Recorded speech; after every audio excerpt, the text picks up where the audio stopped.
बोलो भारत माता की। माननीय उपराष्ट्रपति और हम सबके मार्गदर्शक और राज्यसभा के चेयरमैन श्रीमान जगदीप धनखड़ जी, माननीय स्पीकर लोकसभा श्री ओम बिरला जी और मंच पर विराजमान मदन दिलवार जी विधायक, अशोक डोगरा जी विधायक, चंद्रशेखर मेघवाल जी विधायक, संदीप शर्मा जी विधायक, श्रीमती कल्पना देवी जी विधायक, हीरालाल नगर जी पूर्व MLA, Ramesh Gupta ji district president pensioner association Kota, Chaturbhuj Maharaj ji district president pensioner association Bundi, Shri Om Maheshwari coordinator Amritkaal Seva Abhinandan समिति, सभी गण्यमान अतिथि और निवृत्तमान सभी अधिकारीगण, शिक्षकगण, आप सभी को विशेषतः जो शिक्षक इधर उपस्थित है, आप सब लोगों को और विशेषतः शिक्षक को मेरा शत शत प्रणाम। आज तो मैं माननीय स्पीकर साहब के निमंत्रण के आग्रह और निमंत्रण के कारण मैं कोटा के इस कार्यक्रम में पहुंचा हूं। मैं आपको बताना चाहता हूं कि आज जैसे मैंने पहले भी कहा, आज शिक्षक दिनाचरण है, शिक्षक जयंती है, सर्वपल्ली राधाकृष्णन जी का जो जन्म दिनोत्सव है, उसके कारण आज हम टीचर्स डे करके मनाते हैं। ऐसे तो हमारे लिए इधर दो टीचर बैठे हुए हैं, एक तो ओम बिरला जी और श्रीमान जगदीप धनखड़ जी। तो जब भी लोकसभा में पक्ष और विपक्ष में संवाद के जगह कभी कभी टेंशन भी हो जाता है, तब दोनों को बुला के समझौता करके हमको समझाते, अगर सुचारू रूप से कार्य चलाने में बहुत ही मदद करते हैं और संविधान और कानून और रूल्स के बारे में हमको शिक्षा देते हैं, तो ये दो महान लोग जो बैठे हैं उनके मार्गदर्शन में हम काम करते हैं। तो इसलिए इस शिक्षक दिवस पर अवसर पर उन दोनों लोगों को भी मैं शत शत प्रणाम करता हूं। और इसके साथ ही साथ मैं ये भी कहना चाहता हूं, मैं तो कोटा के बारे में बहुत सुना हूं, पहली बार आया हूं, लेकिन जो ओम बिरला जी एमपी बनने के बाद, अभी तो स्पीकर बनने के बाद जो काम इधर किए हैं, जो कुछ भी प्रोजेक्ट लेके आए हैं, और रेलवे से लेके तो जब भी सभी प्रोजेक्ट, रास्ता से लेके सड़क से लेके सब जो प्रोजेक्ट लेके आए हैं, वो तो शायद इतिहास में पूरा 60 साल के इतिहास देखा तो पहली बार ओम जी के कालखंड में हुआ है। इसके लिए मैं पहले उनको अभिनंदन करना चाहता हूं। और ऐसा तो कोटा में आके मैं गौरवान्वित महसूस कर रहा हूं। इस जगह हमारे देश के भविष्य को एक प्रारूप, इससे इधर से ही एक प्रारूप मिलता है। आप सब जानते हो, स्पीकर साहब के एक क्षेत्र है और एक कोटा है।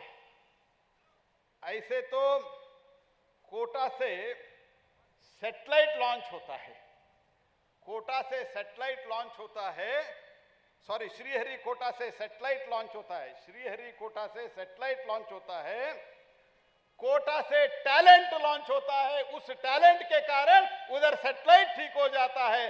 जो साइंटिस्ट आईआईटीएन, आईआईएससी में जो एडमिशन लेते हैं, उन लोगों का ट्रेनिंग यही कोटा से होता है। इसीलिए कोटा में टैलेंट और श्रीहरिकोटा में सैटेलाइट लॉन्चिंग होता है। वो सैटेलाइट अगर यशस्वी हुआ है तो चंद्रयान यशस्वी हुआ है तो श्रीहरिकोटा से, उससे इसरो का साइंटिस्ट में बहुत लोग शायद कोटा में वो ट्रेनिंग लिए होंगे। इसलिए मैं कोटा के इस धरती को फिर से एक बार प्रणाम करता हूं।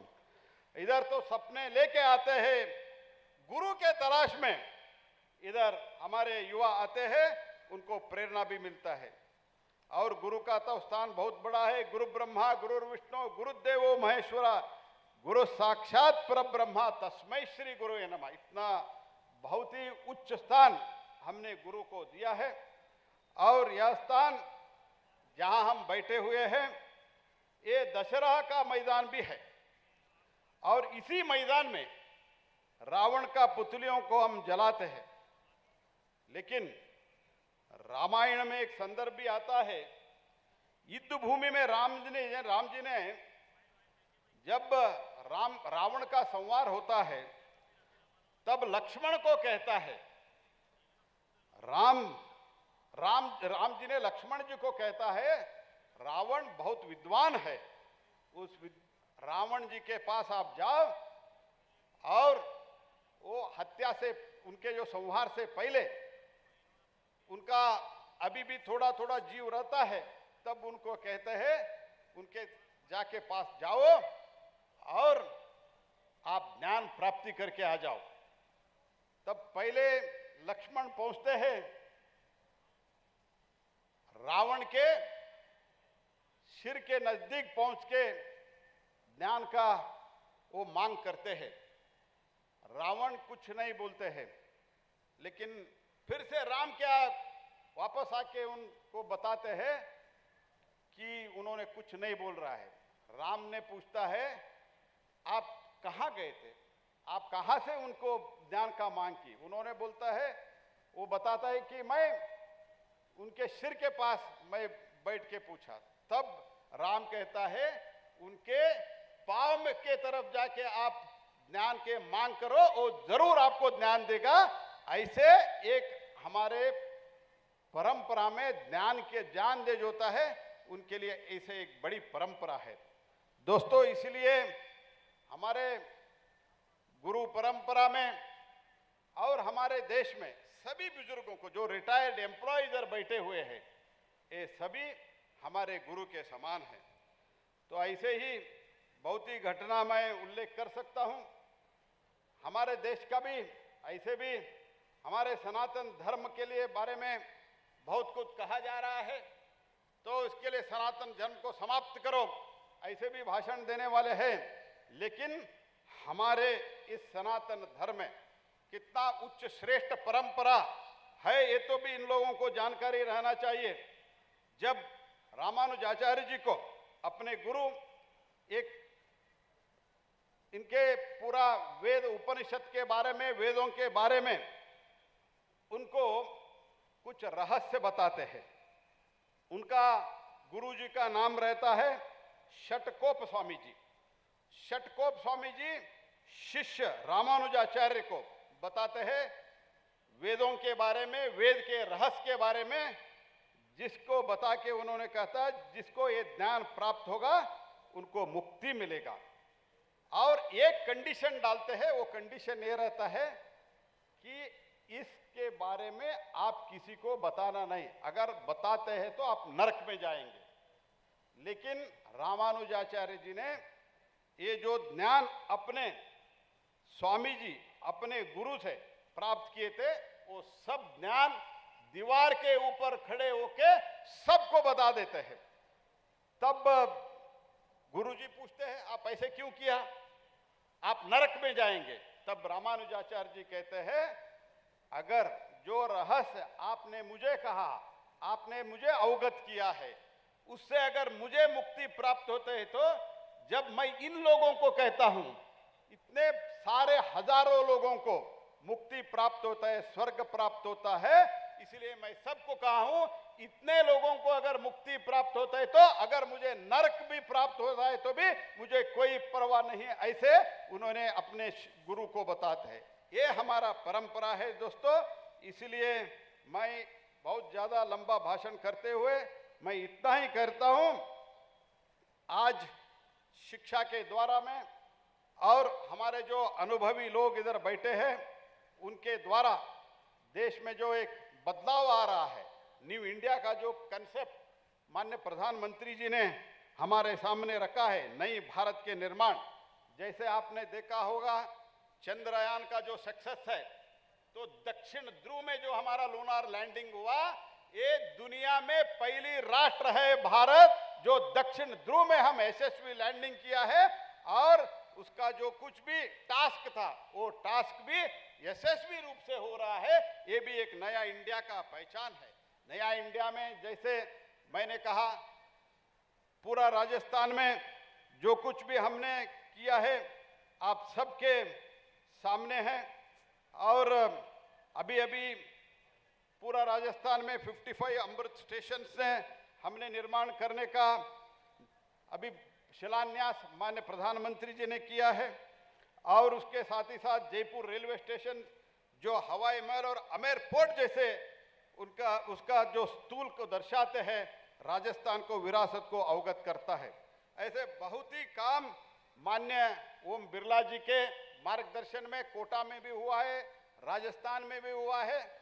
पहले ऐसे तो सिर्फ हमको ओम बिरला जी को सहारा लेना पड़ता था पूरा राजस्थान के डेवलपमेंट के लिए, लेकिन जब माननीय धनखड़ जी उपराष्ट्रपति बनके और चेयरमैन राज्यसभा के रूप में हमारे बीच में आया, राजस्थान में पूरा जो कुछ भी आधा पैसा देश का है वो राजस्थान में ही इन्वेस्टमेंट हो रहा है। इन दो महान व्यक्तियों के कारण मैं उन लोगों को आपके सबके तरफ से बहुत बहुत धन्यवाद देता हूं, अभिनंदन करता हूं। आप भी पूरा जोरदार तालियों के साथ इन दोनों महान जो भी एक तो राजस्थान के डेवलपमेंट के बारे में सोचते हैं, देश के डेवलपमेंट के बारे में सोचते हैं, और जिस सुचारू तरीके से, जिस टैलेंट से दोनों सदन चलाते हैं, ये भी एक महत्वपूर्ण और इतिहास में इसको रिकॉर्ड में रखा जाता है। जैसे मैं एक सीक्रेट आज बताता हूं, अगर माननीय ओम बिरला जी गलत नहीं मानते हैं तो।